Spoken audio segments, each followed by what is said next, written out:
एक समानुभूति रखने की दरकार, जो हम अपनी कहानियों से, अपने आंदोलनों से कहते हैं कि कोई भी, किसी भी व्यक्ति जिसे भी छोटा समझा गया, वो स्त्री हो या कोई भी हो, उसके साथ समानुभूति का, सहानुभूति नहीं, समानुभूति रहे, तो उसे एक सामान्य जीवन जीने के लिए और एक खुल के और एक विश्वास के साथ जीने का अधिकार है। मेरे लिए स्त्री विमर्श या कोई भी विमर्श बस इतना ही। जैसा कंचन जी ने कहा, मैं उसी में जोड़ना चाहती हूँ। समानता, मेजरली समानता, कि आपको ये ना लगे कि आप कुछ अलग हैं, आपको अलग तरह से परिभाषित किया जाए, आपके लिए दायरे बनाए जाए। वो दायरे नहीं चाहिए। अगर वो आपके लिए दायरे नहीं है तो वो मेरे लिए दायरे नहीं है, वो किसी और भी व्यक्ति के लिए, किसी भी जेंडर से संबंध रखने वाले व्यक्ति के लिए नहीं है। तो एक समानता, और दूसरी चीज़ संवेदना हम सबको चाहिए। जो एक हम बहनापे की बात तो करते हैं, लेकिन अभी जैसे कहानी सुना रही थी प्रज्ञा जी, बात बहनापे की सिर्फ बातों तक रह जाती है। ज़्यादा करके चीज़ें वही प्रपंच और पंचायत में और दूसरे को नीचे गिराने में इस्तेमाल की जाती है। वो ना हो, वो संवेदना, वो सहानुभूति, वो चाहिए समानता के साथ में। वो महिलाओं में बहुत ज़्यादा आवश्यक है, क्योंकि ज़रूरी है और ज़रूरत है समय की। तो समानता मेरे लिए स्त्री विमर्श, जब मैंने लिखना शुरू किया था तो सोचा नहीं था कि ये स्त्री विमर्श है। मैं सिर्फ सिंपल इंसानों की कहानियाँ लिख रही थी, लेकिन वो जो उभर के उसमें जो रिश्ते आ रहे हैं, उसमें जो चीज़ें आ रही हैं, उसमें एक टैग लग गया है कि आप जो लिख रही हैं वो स्त्री विमर्श है। ठीक है, बहुत सारे लगे हुए टैग हमारे ऊपर, एक और सही। तो समानता, मेरे समानता, बिल्कुल। शोभा, मेरे लिए स्त्री विमर्श नागार्जुन की एक कविता है।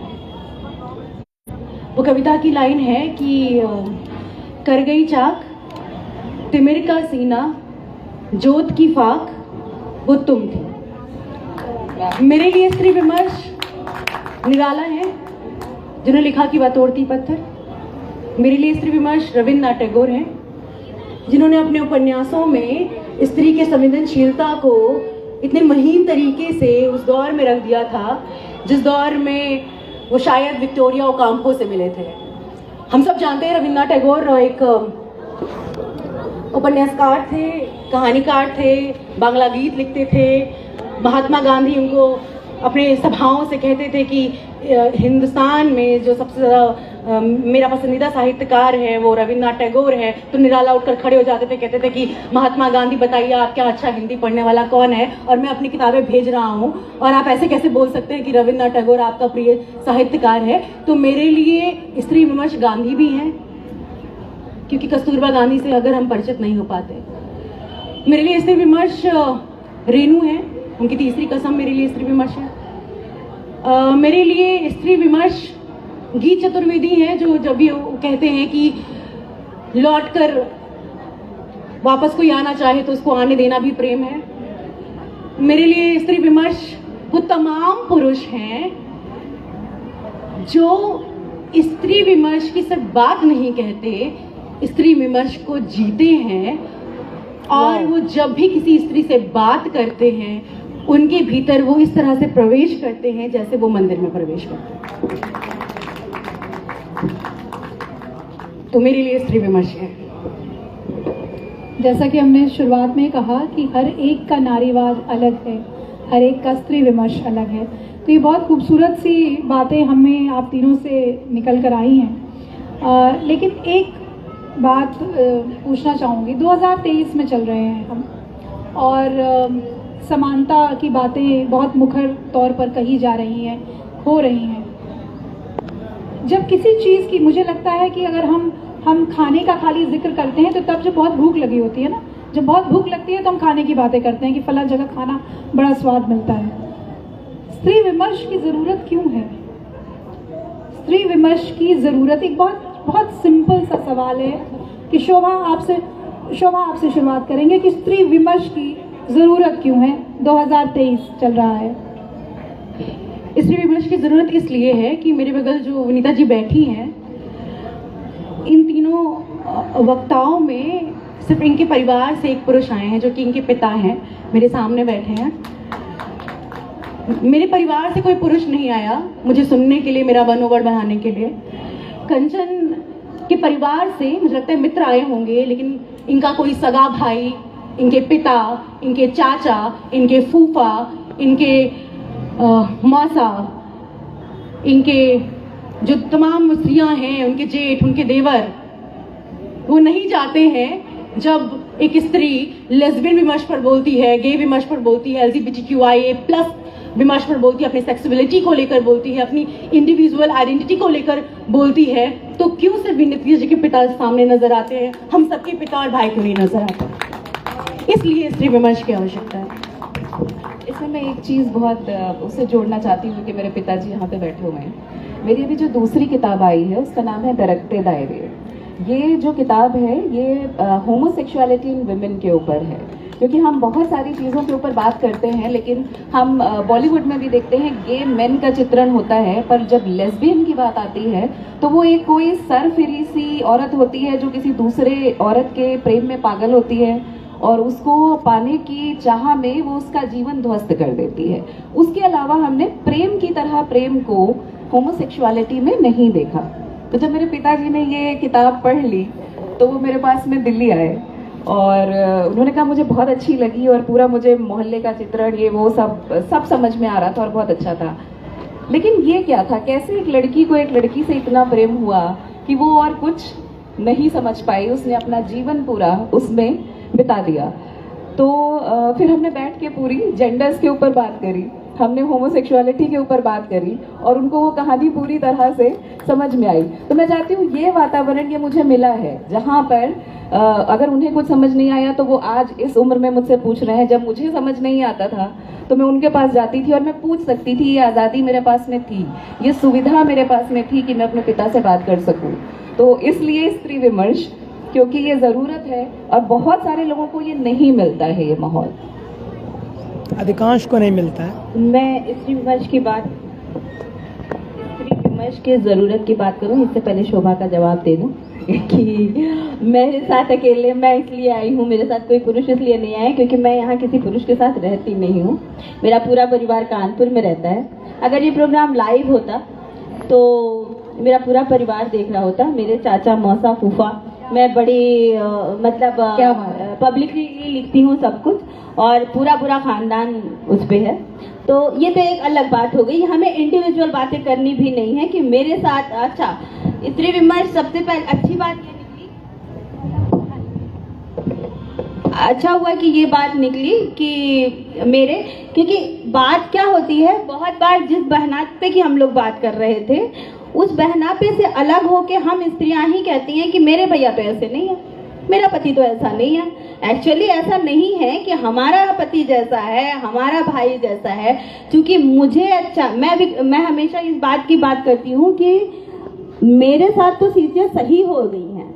हम विकलांग विमर्श की भी जब भी मैं बात करती हूँ तो मैं कहती हूँ कि मैं तो अब उससे आगे निकल आई हूँ। बात इसलिए करनी है क्योंकि जो चीजें मेरे साथ हुई या मेरे जैसे प्रिविलेज्ड लोगों के साथ जो नहीं हुई, उन लोगों की बात करने का जो अब जिम्मेदारी है वो मेरे साथ है। स्त्री विमर्श की आवश्यकता पे अब हम बात करेंगे इंडिविजुअलिटी से छोड़ के, कि स्त्री विमर्श की आवश्यकता इसलिए है क्योंकि कहीं मेरे ड्राइवर साहब होंगे यहाँ पर, और अभी एक नुक्कड़ नाटक जब चल रहा था तो उसमें वो जब आया, मैं पल्लवी तो लगातार रोती रही, लेकिन मुझे जब रोना आया कि वो एक स्त्री जब वो उनका पति मारता है और मार डालता है।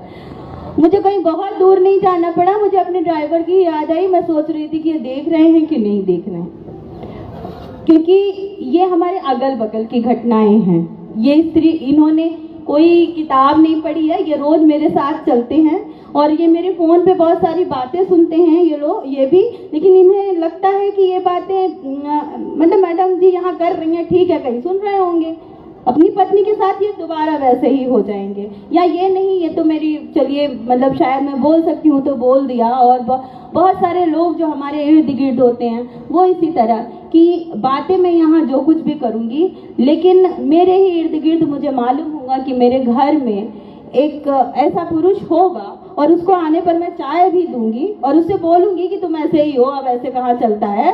लेकिन वो भी ऐसा होगा कि वो अपनी पत्नी को कहेगा कि हम तो खाना तुम्हारे, अब हम ये भी यही कर रहे हैं, अब तुम जाओगी, वापस जाओगी तो भी लौट के आओगी। लेकिन स्त्री विमर्श इसलिए भी ज़रूरी है कि मेरी आने वाली पीढ़ी जो है उसमें मेरा भतीजा या फिर भतीजे की पत्नी दोनों ऑफिस जाते हैं, लौट कर आते हैं, साथ साथ में खाना बनाते हैं। हो सकता है कि मेरी पीढ़ी के मेरे भैया इतने बस उन्होंने बातों में करा हो, मुझे जाने दिया हो, लेकिन भतीजों में ये बात आई, सुनते सुनते आई। तो अब वो सुनते सुनते अब ये इसके सहज हो गए हैं कि वो आराम से वो फोन करके बताता है क्या कर रहे हो, करे यार मैं तो खाना बना रहा हूँ, अभी वो आई नहीं है, आतरे ही आई नहीं है। बस स्त्री विमर्श इसलिए ज़रूरी है। बहुत दो ज़रूरी मुद्दे यहाँ पर निकले जिन पर हम अलग अलग बात करना चाहेंगे। और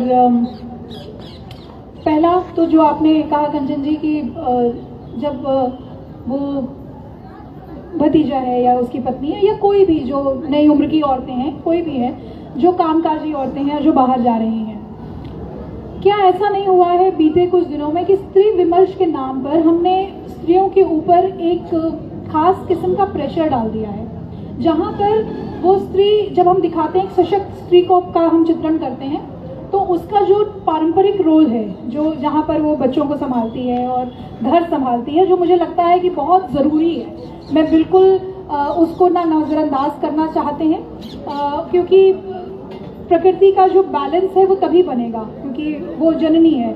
बच्चे को माँ की जितनी ज़रूरत है पिता की उससे ज़रा कम है। इसको ओपनली ज़ोर से बोलने में कोई मुझे परेशानी नहीं है, लेकिन वो उसके ऊपर वो पारंपरिक रोल भी है। उसके बाद फिर चूँकि वो शिक्षित है और उसके अपने सपने हैं और वो सशक्त है, तो हम उसको उसके सपने पाने के लिए प्रेरित करते हैं। अब वो ऊपर सपने पकड़ने के लिए उछलना चाहती है, वो छलांग लगाती है, तो उसे हम कहते हैं छलांग तो पूरी लगाओ, लेकिन नीचे का जो काम है पहले वो निपटा लो, पैर ज़मीन पे रखो तो, और थोड़ा जल्दी वापस आ जाना, मतलब चांद तक पहुँचो लेकिन शाम की चाय से पहले वापस आ जाना।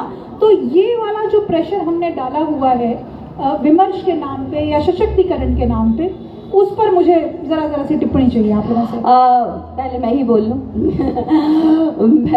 मैं ये कहना चाह रही हूँ कि मेरे पास पहले फ़ोन था ना STC, उसमें 0.05 रैम थी। मुझे लगता था कि हम बड़े अच्छा फ़ोन रख रहे हैं। थोड़े दिन बाद लगा कि नहीं, अब फेसबुक आ गया तो व्हाट्सएप आ गया, चीज़ें कम होने लगी, अपडेट हुआ। उसके बाद और मुझे अभी भी लगता है कि अपडेटेशन की ज़रूरत है। तो हर विमर्श के अपडेट की संभावनाएं तो रहती हैं, तो आगे भी करेंगे।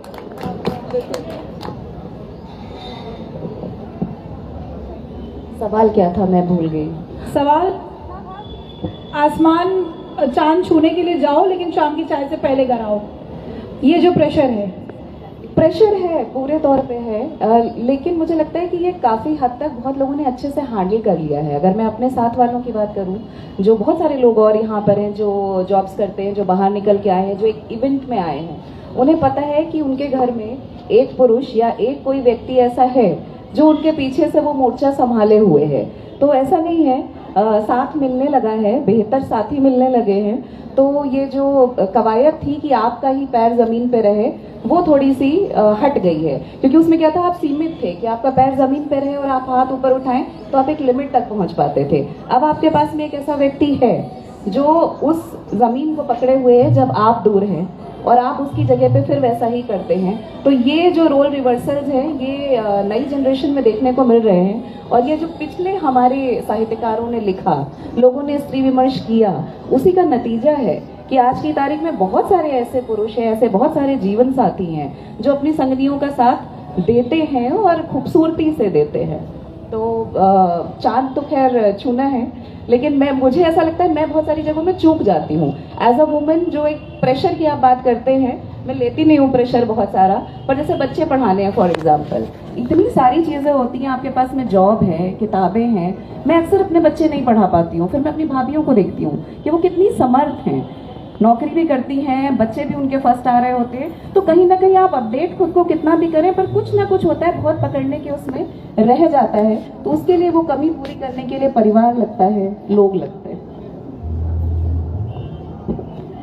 मैंने कंचन जी को सुना, विनीता जी को सुना और समझ पा रही हूँ कि वो जो प्रश्न था उन्होंने उस प्रश्न को ही ज़मीन पर उतार दिया। तो ये खूबसूरती है दो वक्ताओं की। मेरा कहने का मतलब ये है कि कभी कभी यूं भी किया जाए कि घर का काम नहीं करने का मन है तो बर्तन अंधुला ही छोड़ दिया जाए, कपड़े गंदे ही छोड़ दिया जाए। बेटा आया, उसको खाना चाहिए तो उसमें साफ गोई हो कि आज मेरा मन नहीं था, मैं बहुत थकी थी और मैं खाना नहीं बनाई। कभी कभी यूं भी किया जाए कि घर के जाले लगे रहने देना चाहिए, जहमत नहीं उठाने का मन कर रहा है तो मत उठाइए। कभी कभी ये भी किया जाना चाहिए कि डाइनिंग टेबल पर अगर बेतरतीब बर्तन इधर उधर बिखरे हैं और फल सब्जियां इधर उधर बिखरी हैं तो जाने दीजिए, छोड़ दीजिए। कभी कभी ये भी करिए कि अगर पति पूछ रहे हैं कि आज क्यों देर हो गई या आज से ये कपड़ा नहीं, इस तरह का कपड़ा पहनना चाहिए, तुम्हारी माँ ये कह रही थी, तुम्हारे मायके से ये सब आया, तो कभी कभी उत्तर देना जरूरी नहीं समझना चाहिए। बहुत बढ़िया।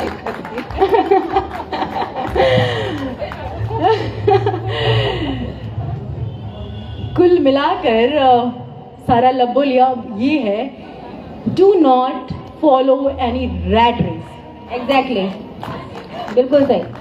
नहीं होना है हमें किसी रेस का हिस्सा, नहीं बनना।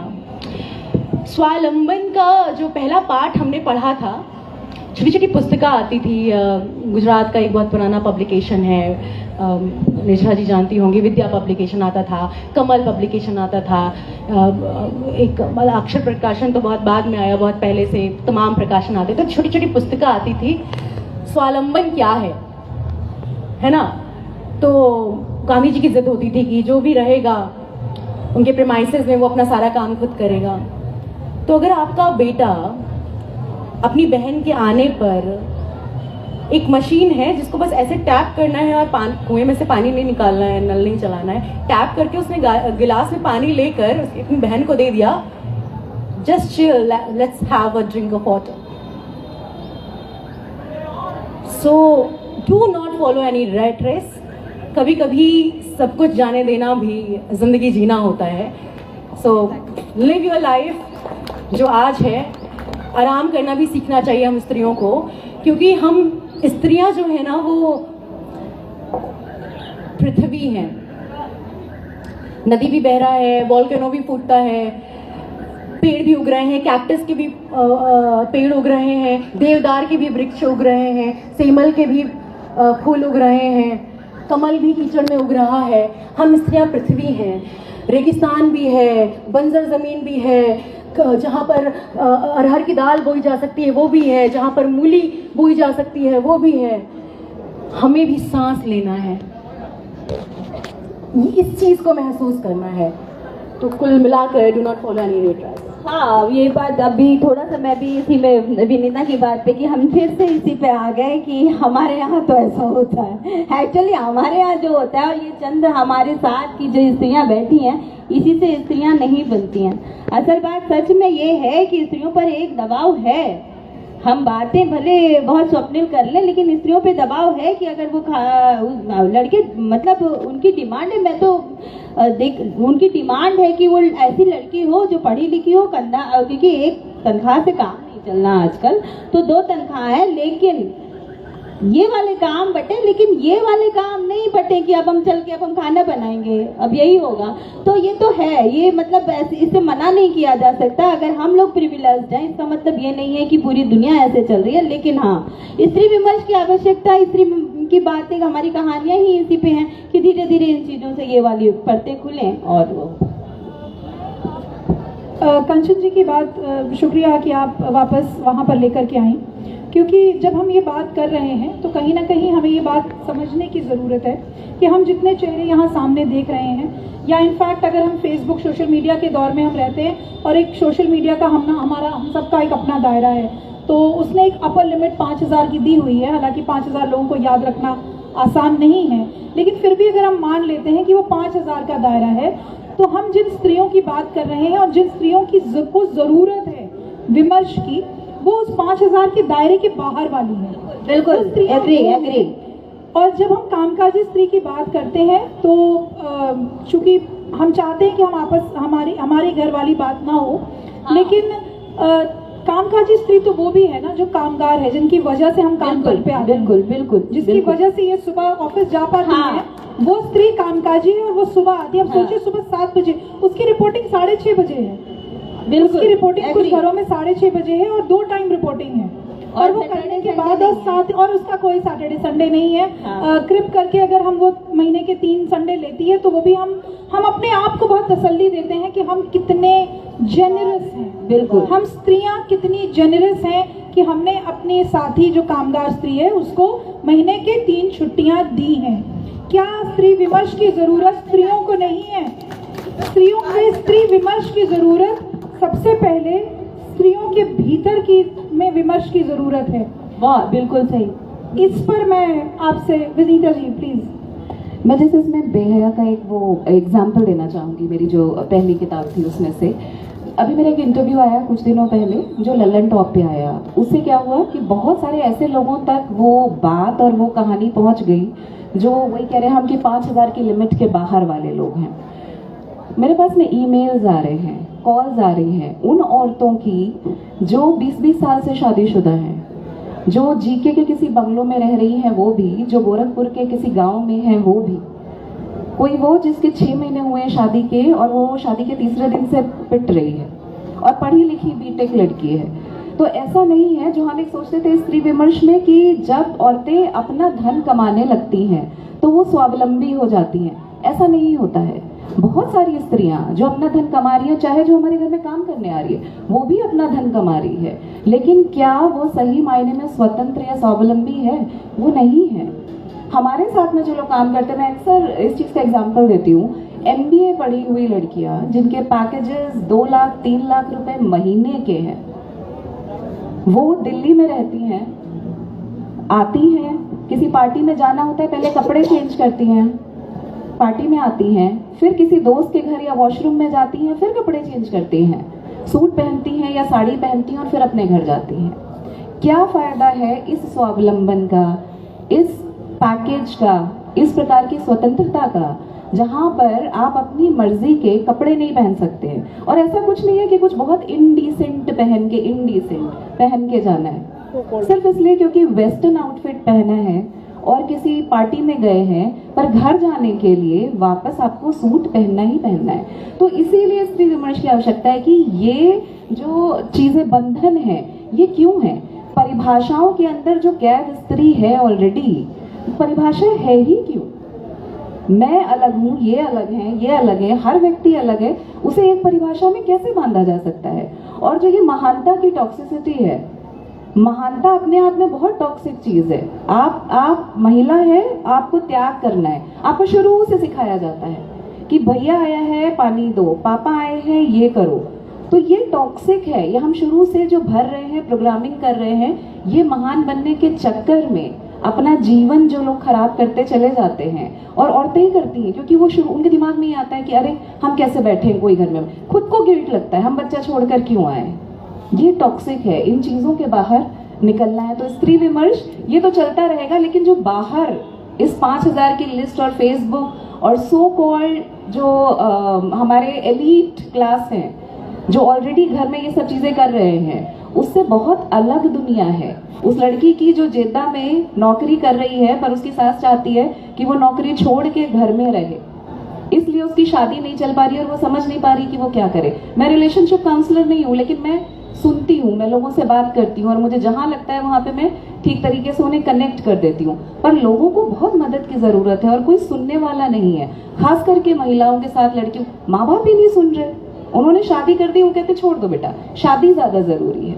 क्यों पढ़ाया फिर, क्यों इतनी दूर तक लेके आए? वो मतलब नहीं है, बस छोड़ दो क्योंकि परिवार ज्यादा जरूरी है। तो ये भी जो हम भरते जाते हैं ये टॉक्सिक है। परिवार जरूरी है पर आप बहुत जरूरी है, खुद को प्रेम करना बहुत जरूरी है, अपना करियर आगे बढ़ाना बहुत जरूरी है।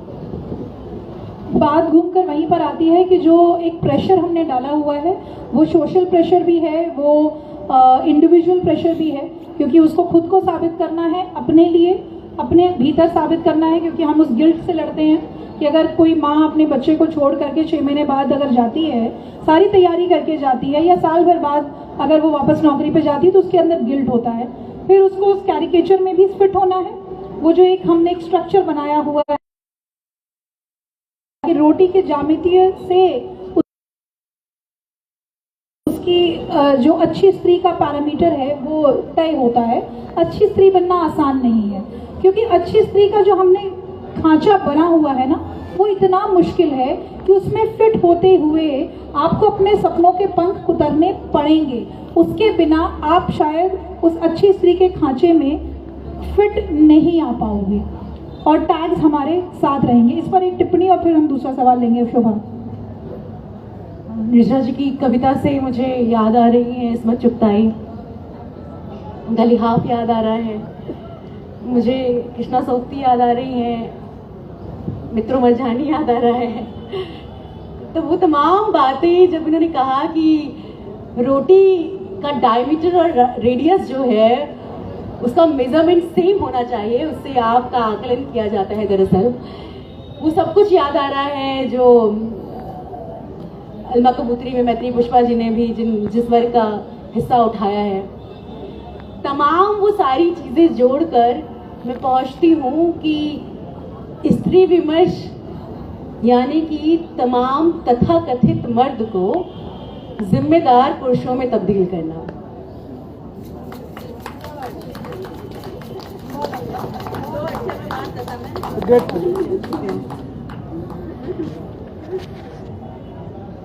यानी कि एक ऐसा भाई, ये भी भाई हो सकती है, ये मेरी माँ भी हो सकती है, वो मेरी सहेली भी हो सकती है। एक ऐसा भाई चाहिए हर स्त्री को अपने जीवन में, और उसकी संख्या असंख्य हो जाए, जिसके सीने से लगकर किसी भी उम्र के किसी भी पड़ाव पर, चाहे स्तन उभर आए हों या नहीं उभरे हों या सपाट हों, चाहे नाभि दिख रही हो या नहीं दिख रही हो, चाहे फुल जीन्स की जगह पर आपने हॉट जीन्स पहना हो या आप किसी गोवा के बीच पर बिकनी पहनकर खड़ी हो, ये सारी स्थितियों में आपके पास ऐसे पुरुष होने चाहिए जिनसे चिपट कर, लग कर आप घंटों रो सके, घंटों अपना दुख बता सके, घंटों अपने विचार साझा कर सके, और आपको इतना सहज महसूस वो पुरुष कराए कि आपके शरीर का कौन सा अंग उसके शरीर के कौन से अंग से छू रहा है, उसमें आपको सहज महसूस होगा। बहुत बहुत मुझे ऐसा लगता है कि ये जो सत्र है निशा जी ने जो जहाँ से शुरुआत की स्त्री विमर्श से लेकर, and I am so happy that there are 3 women of multiple dimensional mindset। उनका अनुभव, वो जब ड्राइवर की बात बता रही थी, मुझे ऐसा लगा कि अगर इनकी बातचीत से भी इनके दिन भर की जो रूटीन है, अगर उसमें से 0.000001% हिस्सा भी उसके हृदय को परिवर्तित कर सके, एक अभी ताजा तरीन पैदा हुई बच्ची के हृदय की तरह, तो वो सार्थक है जीवन। हाँ, लेकिन वो देखिए ना होता कहाँ है। तो मुझे यहाँ पे थोड़ा सा मैं डिफर करूंगी शोभा। मैंने बहुत सारे ऐसे पाठक देखे, जिस समय मेरी किताब आई थी मुझे बहुत ज़्यादा ट्रोल किया गया उसके कवर के लिए, क्योंकि जो कवर था उसमें एक महिला थी जिसने स्लीवलेस ब्लाउज पहना है और उसके हाथ में एक वाइन का ग्लास है, उसके इतना खूबसूरत, इतना आई वाज ट्रोल्ड बैडली, बहुत बहुत बुरी तरह से। और उसमें भी कुछ ऐसे लोग थे जिनको ऐसा लग रहा था कहीं ना कहीं धर्म की बड़ी हानि हो रही है, क्योंकि जो कैरेक्टर है उसका नाम सिया है, तो अब सिया नाम का कैरेक्टर है तो वही होगा कवर पे, वो है कवर पे, और उसके हाथ में जाम, तो ये तो बहुत बड़ी बात हो गई और खराब और बुरी बात हो गई। तो ऐसे में बहुत ट्रोल किया गया मुझे। उसमें से एक लड़का था, जो 2 लड़के बल्कि मैं एग्जांपल दूंगी, जो ऐसे ही होगा मेरे ख्याल से 20-21 साल का, और उसने खूब उल्टा सीधा लिखना शुरू किया इंस्टाग्राम पे, और आमतौर पे मैं जवाब नहीं देती हूँ, पर मुझे लगा कि ठीक है, बच्चे पढ़ाती हूँ, आदत है कि इतने बड़े बच्चे होते हैं 22-25 साल से 27 साल के, तो मैंने सोचा ठीक है बात करते हैं। तो बात करना शुरू किया उससे। तो शुरू जो उसने किया कि वो आपकी सोच, आपका स्त्री विमर्श, आप घर तोड़ रही हैं से शुरू हुई थी उसकी बातचीत। और जब तक वो खत्म हुई हमारी करीब 1.5 दिन बातचीत और गाली गलौज के बाद में वो मुझसे मिलने के लिए अलग से आया, वो किताब लेके गया और उसने अपनी बहन को पढ़ाई। तो परिवर्तन आता है जब सुनना कोई चाहे, पर समस्या लोग सुनते नहीं है। पर उसमें भी इतना पेशेंस था, मुझ में भी था, कई बार वक्त नहीं होता है। उसने वो बात सुनी। दूसरा, एक रिव्यूअर है राजस्थान से, जो बुक रिव्यूअर है, जब उसने अपने रिव्यू में ये चीज़ लिखी कि जब मैंने किताब उठाई थी तो मैंने कुछ और सोच कर उठाई थी और मुझे लगा था कुछ इसके अंदर रंगीन पढ़ने को मिलेगा, वैसा नहीं हुआ। और बाद में मुझे लगा ये कहानी कहाँ से कहाँ चली जा रही है। लेकिन उसने ये चीज़ लिखी कि जब मैंने ये पढ़ लिया तो मुझे ये समझ में आया कि मैं कहाँ प्रोटेक्टिव हूँ और कहाँ मैं पॉजेसिव और अब्यूजिव हो रहा हूँ। तो ये आगे के लिए मेरे जैसे पुरुष के लिए बड़ी चीज़ है कि कवर देखकर मैंने जो सोचा था वैसी किताब नहीं थी और मुझे कुछ सीखने को मिला। और दूसरा, मैं अपने पुरुषोचित दम्भ के साथ ये स्वीकार करता हूँ कि इसने मुझे ये सिखाया कि मुझे कैसे व्यवहार नहीं करना है। तो वही एक व्यक्ति भी अगर अपनी सोच बदल सकता है तो लिखना सार्थक हो जाता है। और मुझे ऐसे कुछ बच्चे, कुछ लोग मिलते रहते हैं, तो उस प्रकार से मुझे लगता है कि मैं काफ़ी भाग्यवान हूँ। ये बातें जो आपने कहा कि दो चीज़ें, कि एक तो हमारा जो परसेप्शन होता है, जब भी कोई स्त्री अगर विमर्श की परिभाषा, मैं अगर यहाँ बैठी हूँ और इस सत्र के साथ बैठी हूँ, लेकिन अगर मैं कहूँ कि मैं विमर्श की परिभाषा खुद नहीं समझ पाती तो झूठ नहीं बोलूँगी, क्योंकि मुझे नहीं समझ में आता कि जिन लॉजिकल चीज़ों के बारे में हम बात कर रहे हैं उसे आप विमर्श के खांचे में कैसे रख सकते हो। क्योंकि स्त्री और पुरुष प्रकृति ने अपने आप में दो बनाए हैं और जाहिर बात है जेंडर उसके आगे भी एक फैलाव लिए है, लेकिन जो हम भाव से कहते हैं तो स्त्री और पुरुष और शक्ति अगर दो हैं तो उसमें बराबरी क्यों नहीं है। अगर एक बेसिक सी चीज़ हम मांग रहे हैं जो बराबरी है और हर स्तर पर बराबरी है कि भाई भूख हमें भी लगती है तो हमें खाना बनाना आता है, तो अगर आपको भूख लगती है तो आपको वो लाइफ स्किल आनी चाहिए। It is as simple as that. तो अगर हम ऐसी सिंपल सी चीज़ मांगते हैं तो उसे हमें विमर्शकर्ता की खांचे में क्यों डाला जाता है। और जैसे ही विमर्श वाली हम कोई बातें लिखते हैं, पढ़ते हैं, बोलते हैं, तो वहाँ पर आ जाता है कि आप जो घर तोड़ने वाली बातें, माशाल्लाह बताना पड़ता है लोगों को कि भैया विवाह का समय हो गया है, बच्चे हैं 2 बड़े और बड़े स्त्री विमर्शकारी बेटे हैं, उनको ये बताना पड़ता है कि बच्चों से बात करो, शायद तो वो ज़्यादा हमसे बेटर लॉजिक से आपको बताएंगे कि क्यों इम्पोर्टेंस है, बराबरी में लाना क्यों ज़रूरी है। तो ये बातें तो बिल्कुल जो परसेप्शन वाली चीज़ आपने कही। और सेकेंडली कि वो जो आपकी किताब है, हम उस पर मैं ज़रूर करना चाहूँगी, क्योंकि दूसरा बिंदु वही था कि जब हम यौनिकता की बात करते हैं तो अभी हम विमर्श में LGBTQ कम्युनिटी का आना भी अभी तक हम वहाँ तक तो दूर की बात है। हम अगर कोई स्त्री अपनी यौनिकता की बात करती है तो भी पहले तो हमारा जो मतलब आँखों की पुतलियाँ हैं वो थोड़ी सी ऐसे डायलेट हो जाती हैं और उसके बाद हमारी आवाज़ थोड़ी सी कम हो जाती है और हम थोड़ा सा यहाँ वहाँ करने की बात करते हैं, क्योंकि हम उस मुद्दे पर सहज होकर बात नहीं करते। वही जब एक पुरुष की बात होती है तो वहाँ पर उसके लिए प्रेम अधिकार है और स्त्री के लिए प्रेम समर्पण है, जहाँ वो कुछ बोलती नहीं है।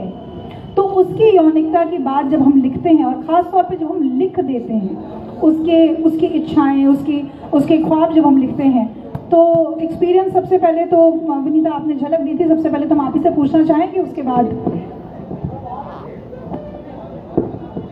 स्वीकार नहीं किया जाता है और कुछ नहीं है। हमारे साथ में समस्या बहुत ये है कि हम एक तो हमें अप्रूवल चाहिए, हम कैसे क्या पहने हैं, कैसे दिख रहे हैं, कैसे बोलते हैं, हमें हर चीज़ पे वैलिडेशन की बड़ी आवश्यकता होती है। और ये जो ये वैलिडेशन की हमारी आवश्यकता है, कहीं कुछ हद तक इसने हमें एक तरह की गुलामी की तरफ भी ढकेल दिया है।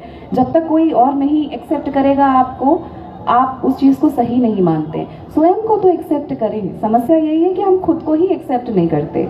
बहुत सारी महिलाओं की, जहाँ पे अभी यौनिकता की बात हो रही थी, LGBTQ में खास करके जब मैं ये होमोसेक्सुअलिटी को लिख रही थी तो उसमें मेरे 3 अलग अलग कैरेक्टर आते हैं जो होमोसेक्सुअल हैं। एक वो जिसके परिवार से वो लड़ झगड़ कर अपनी पहचान को जाहिर करती है, एक वो जिसके परिवार का उसको सपोर्ट है, क्योंकि ऐसे परिवार हैं, ऐसा नहीं है जो सपोर्ट देते हैं, बहुत कम है पर हैं। एक वो जो स्वयं अपनी यौनिकता को स्वीकार करने से मुकर जाती है और एक पुरुष से शादी करती है और अलग तरह से रहती है। तो समस्या वही कि हम खुद एक्सेप्ट नहीं करना चाहते हैं, क्योंकि हमें लगता है कि अगर हम दूसरे से अलग दिख रहे हैं, अगर हम पे सवाल उठ रहा है तो कहीं ना कहीं हम गलत हैं। हमें शुरू से सिखाया गया है कि ये सही है और ये गलत है। वो जो खांचे हैं, वो जो परिभाषाएं हैं, अगर उससे अलग हम थोड़ा सा होते हैं तो हमें ये लगता है कि कहीं कोई हम पर उंगली ना उठा दे। क्या कर लेगा, उंगली उठा देगा तो। हम लोग तो शुरू से सुनते आए हैं, एंड आई एम श्योर बहुत सारे लोगों से सुना। अनामिका जी ने एक कविता थी जिसकी वजह से उनसे मैं मिलना चाहती थी और बहुत अच्छी हमारी मित्रता हुई, दुष्चरित्र औरतें।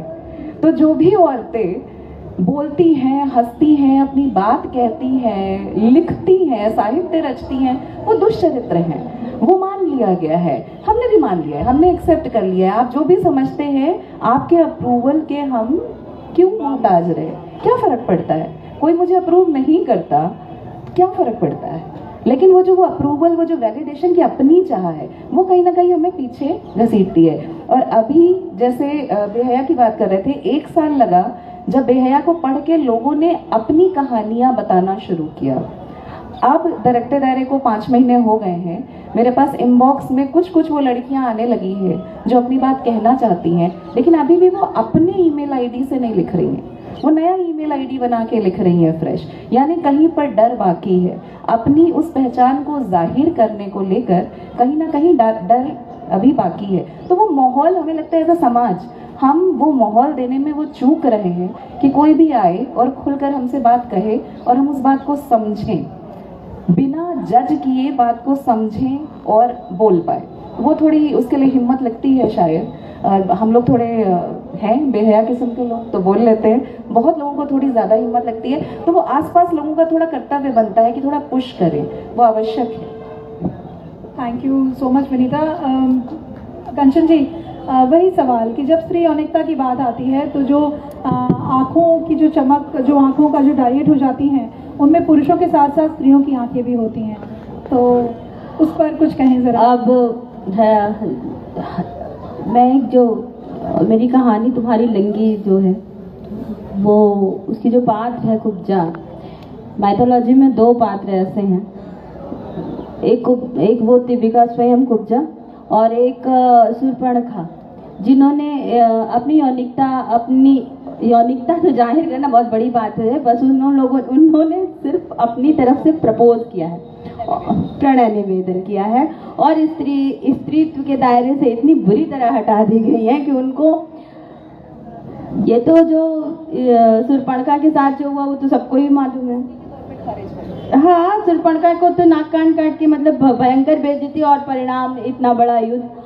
और वो जो थी दूसरी कुब्जा जो थी, वो तो 2 तरह से बेचारी थी। एक तो स्त्री थी, ऊपर से विकलांग थी।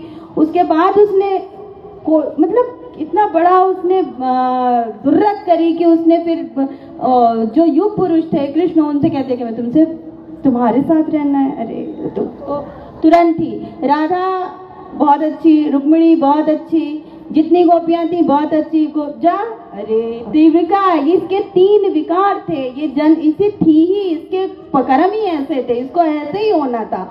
ये शूर्पणखा का एक हरिवंश पुराण में लिखा है कि ये शूर्पणखा का कृष्ण किसका जन्म है? राम का। लक्ष्मण किसका जन्म है? बलराम किसका? लक्ष्मण का। राधा किसकी है? सीता की। कुब्जा किसकी है? शूर्पणखा की। क्यों? इसने पिछले जन्म में भी अपनी जरूरत करी थी अपनी यौनिकता बात करने की, इस जन्म में भी इसके कर्म वही है। पिछले जन्म का भोग ये था कि इस जन्म में तो ये लंगड़ी पैदा हुई, अब की बार भी इसके कर्म खराब है, अगला जन्म भगवान का आने दो। बुद्धवाल भगवान बेचारे अपनी पत्नी छोड़ के चले गए, नहीं तो उनके में भी एक ठो आ जाती। तो यौनिकता तो इतनी है। और उसी पे मेरी है जो अगली नॉवेल है वो इसी बात पे है कि स्त्री जब अपनी यौनिकता, और स्त्री ये स्वीकार करना पड़ेगा कि कोई भी किसी भी जेंडर में और किसी भी शारीरिक स्थिति के साथ हुआ व्यक्ति अपनी यौनिकता रखता है। विकलांगता के साथ ये जो बात थी ना, तो वो मैं स्त्री विकलांगता को भी जोड़ देती हूँ इसमें, क्योंकि मैं स्त्री विकलांगता में स्त्री विकलांग विमर्श की बातें करती हूँ।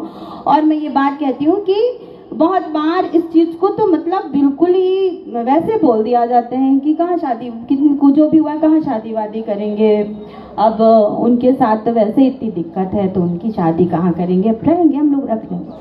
किसी ने उनसे नहीं पूछा कि व्हाट ही नीड्स और शी नीड्स। तो विकलांगता, ये यौनिकता की बात तो सच बात है, लेकिन फिर वही बात है कि हम कर क्या रहे हैं। हम भी अपने हिस्से का झंडा इसी बात का उठाए हैं कि हम ये बातें करेंगे कि स्त्री की अपनी यौनिकता है और वो उस पर बात कर, उस पर जब जितनी भी बार कर रही है, जितनी भी चीज़ें हैं बड़ी सामान्य हैं, आपकी ही तरह सामान्य है। ये ज़रूरी नहीं कि उसको एक बार प्यार हो। अगर आपको, मैं हमारा दिल ही ऐसा है, क्या करें, आदमी का दिल है तो नहीं रुकता एक पे, हमारा भी दिल ऐसा ही है। हमारा दिल अलग तो नहीं आया है, हमारा दिल भी है कि हमारा भी फूकता भी। थोड़े दिन पहले शायद किरण जी ने कहा था, कहाँ है किरण जी, अभी जो मैंने लिखा था वो ऊब वाली बात, तो इन्होंने, किरण जी ने कहा कि दुनिया हमें नहीं, दुनिया की नहीं मेरी कहानी है, हम खुद ऊब जाते हैं एक आदमी से भाई। तो लेकिन हाँ, तो बात यह है कि अब यौनिकता की बात में ठीक है, होती हैं वो है, लेकिन हम काम ही यही कर रहे हैं, हमारा झंडा ही इसी बात का है कि हम बात करेंगे इस पे। ये बात बड़ी दूर तक जाएगी कि बहुत सहज सी बात है, इसमें अलग से कुछ लिखने की बात नहीं है कि जब वो नहीं वो और सही, और नहीं और सही, तो ये बात हम क्यों नहीं कह सकते कि वो नहीं और सही, और नहीं और सही। हमने ये किया तो हमारे ऊपर जो इतना बड़ा सर पे हमारी इतना बड़ा मुकुट है, हम उसका भार लेके चल रहे हैं। हमको तो हम ये मान सकते हैं कि हम कुब्जा और शुभ्रखा के वंशजों, हाँ, हम उसके लिए तैयार हैं। हाँ, बस शोभा शोभा की टिप्पणी आए बिना बात पूरी नहीं होगी। Love you, me to.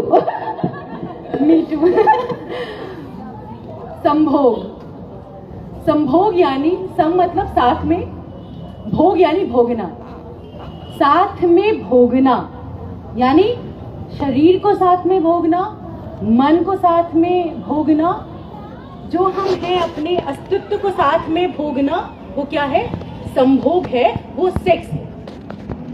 ठीक है। जब मैं 9th क्लास में थी तो ओशो की किताब रेलवे स्टेशन से खरीदी, चारबाग रेलवे स्टेशन से, संभोग से समाधि की ओर, क्योंकि कंडीशनिंग ऐसी है, पेट्रियार्कल माइंडसेट है, पितृसत्तात्मक सोच है, तो मुझे उस पर कवर लगा के पढ़ना पड़ा। अमूमन हम लोग किताबों पर कवर नहीं लगाते, क्योंकि जैसे इनकी किताब का कवर बड़ा खूबसूरत है, वैसे तमाम किताबों के कवर बहुत खूबसूरत होते हैं। तो मैंने अखबार चढ़ाया उस पर और मैंने पढ़ना शुरू किया सिलसिलेवार तरीके से, संभोग से समाधि की ओर। इस तरह से मैं पहली बार संभोग से मेरा आमना सामना हुआ, और तब मुझे समझ में आया कि संभोग मतलब अगर दो एक दूसरे के साथ में भोगने वाले व्यक्ति 4x6 के कमरे में हैं, और साथ ही दो और साथ में भोगने वाले व्यक्ति 4x6 के कमरे में हैं, वो चारों एक दूसरे की यौनिकता, एक दूसरे की सेक्सुअलिटी, एक दूसरे की सेक्सुअल आइडेंटिटी, कि मैं बाइसेक्सुअल हूँ, मैं क्यूरियस हूँ, मैं गे हूँ, मैं लेस्बियन हूँ, मैं व्हाटएवर माय चॉइस इज, वो चारों की इंडिविजुअल प्राइवेसी उस 4x6 के कमरे में मेंटेन रहे। जी, तो आखिरी में, जस्ट बिकॉज ऑफ कंचन, आपके लिए आपके ब्लंट आंसर के लिए, हम सबको तैयार होना पड़ेगा मेहतर बनने के लिए। बहुत बढ़िया। हम सबको मेहतर बनने के लिए तैयार होना पड़ेगा। मेहतर यानी कौन? सफाई करने वाला, कूड़े वाला नहीं। हम कूड़ा लेने वाला आते हैं ना, बेल बजती टिंग टोंग, कूड़ा वाला आ गया, नहीं, सफाई वाला है। कूड़े वाले तो मेहतर बनने के लिए अगर हम तैयार हैं कि हमें असमानता मिटानी है, यूनिकता को लेकर चरित्र हनन नहीं करना है, असमानता मिटानी है, गैर बराबरी मिटाना है, ये सब मिटाना है, colour complexion, body shaming, you know my my body my choice, इन तमाम तरह की चीजें, her body her choice, his body his choice, तमाम चीजों पर अगर फुल स्टॉप लगाना है, बड़ी बिंदी लगानी है, तो हम सबको बेहतर बनने के लिए तैयार होना होगा। क्योंकि मुक्ति बोध ने कहा है कि जो है उससे बेहतर चाहिए, जो है हर चीज में, यूनिकता को भी लेकर। निर्जरा जी, यूनिकता is very important topic that we should talk about very bluntly and very openly. जो है उससे बेहतर चाहिए, पूरी दुनिया को साफ करने के लिए एक बेहतर चाहिए। क्या बात है, क्या बात है, अमेजिंग। तो स्त्री विमर्श का मुद्दा खाली स्त्रियों तक नहीं रह सकता और स्त्रियों से इतर भी नहीं जा सकता। उसमें उसकी भावनाएं आएंगी, उसकी इच्छाएं आएंगी, उसकी यौनिकता की बात होगी, उन दायरों की बात होगी, उन बेड़ियों की बात होगी जिनको कि लेकर के उस भार को उस अपने सर पर लेकर के वो आगे चल रही है। और ज़िद है मेरे ख्याल से, अगर हम आखिरी तौर पे माने कि जब जो दायरे, जो कायदे, जो खांचे तोड़ने की जो ज़िद है स्त्रियों की, वही उनको आगे लेकर के जा रही है। और एक छोटी छोटी सी एक मिनट की टिप्पणी आप सबसे कि जब हमने शुरुआत की थी कि स्त्री विमर्श की ज़रूरत क्यों है, हमने वहाँ से शुरुआत की। स्त्री विमर्श में कितने और विमर्श जुड़ करके आने चाहिए, ज़रा से में मुझे बताएं। सबसे पहले कंचन जी आपसे। मैंने एक शुरुआत किया, मुझे लगता है वही कि विकलांग विमर्श के साथ एक स्त्री की विकलांगता को एक अलग तरह से आइडेंटिफाई करना चाहिए। क्योंकि मैं बात बार बार कहती हूँ कि हमारी पुरखिन हैं केले, उन्होंने कहा था कि अगर आप स्त्री होने के साथ साथ विकलांग हैं तो आप दोहरी विकलांगता झेल रहे हैं, क्योंकि स्त्री होना तो पहली विकलांगता है। क्या बात है, वाह वाह, क्या बात है। तो मैं तो ये एक जोड़ना चाहती थी और मैंने इसको जोड़ा है, क्योंकि जो हमारे घरों में जो कितने प्यार होता, पुरुष विकलांग होते हैं, उनके साथ ये बात करी जाती है कि अरे वो ठीक है, कोई गरीब घर की लड़की देख करके उसकी शादी वादी कर लेंगे। हाँ। लेकिन ये मेरे ही साथ हुआ। मेरी माँ से मैंने कितनी बार सुना कि एक तो औरत, एक तो लड़की की जात, इतनी लंबी जिंदगी कैसे बीतेगी। तो ये जो लड़की की जात लगती है ना, इसको भी विमर्श की ज़रूरत है। तो एक तो मैं यही कह रही हूँ कि ये किसी विमर्श में ये विमर्श जुड़ना चाहिए। और साथ में हम जहाँ बैठे हैं एसिड अटैक सर्वाइवर्स, इसका विमर्श जुड़ी गया है। किन्नर विमर्श में भी स्त्रियाँ आ सकती हैं। तो ये तो 3 मुझे सामने दिखाई दे रहे हैं, बाकी हमारी साथी ने बताएंगी। मुझे लगता है स्त्री विमर्श दरअसल समाज का विमर्श है, क्योंकि स्त्रियों से ही घर बन रहे हैं, समाज बन रहे हैं, और आगे जो भी सोच जा रही है वो घर से और स्त्री से जा रही है। तो ये दरअसल समाज का विमर्श है, इसको आप हटा नहीं सकते। हाँ, परंपरा का एक रूढ़ी पक्ष है जिसका टूटना बहुत आवश्यक है, जिसका दरकना बहुत ज़रूरी है, जो अभी कहीं कहीं रह जाता है। जैसे मैं एक एग्जाम्पल, बड़ी प्राइवेट यूनिवर्सिटी है, उसमें मैं पढ़ाने के लिए गई। मैं मास कम्युनिकेशन पढ़ाती हूँ, 2 साल के लिए बीच में लखनऊ रहने आई थी। तो जब मैंने लेक्चर शुरू किया तो 15 मिनट तो सही बीते। उसके बाद में जो HOD थे उन्होंने मुझे कमरे में बुला लिया। तो उन्होंने बताया मुझे कि कौन कौन से शब्द वर्जित हैं। तो वो जो वर्जित शब्द थे उसमें रिलीजन था, उसमें सेक्स था, उसमें रेप था, और उस समय गोधरा हुआ था, तो फिर गोधरा मतलब वो भी नहीं आना था। तो हमने कहा भाई साहब पढ़ाएं क्या, जर्नलिज्म पढ़ाना है, आप मुझे कोई भी न्यूज़ उठाने नहीं देंगे तो हम पढ़ाएं क्या। तो समस्या ये है कि जगह जगह पे ये बैरिकेटिंग है।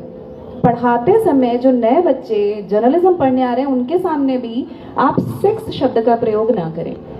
कैसे ना करें? जो लोगों को आप बायोलॉजी की क्लास में नहीं पढ़ा पाए, मास कम्युनिकेशन की क्लास में नहीं पढ़ाए, वही सड़कों पर अंधेरे कोनों में जब उस चीज़ को एक्सप्लोर करते हैं और कोई क्राइम कर लेते हैं तो आप कहते हैं हमारा समाज जो है विकृत है।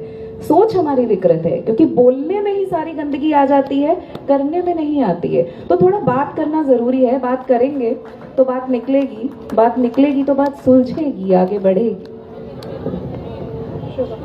क्या बात है, सब कुछ कंचन जी और बीता जी ने बोल दिया। तो मैं जिक्र भी कर रही थी, जब कुछ भी नहीं बचा रहता तो बचा रहता है केवल स्पर्श, है ना।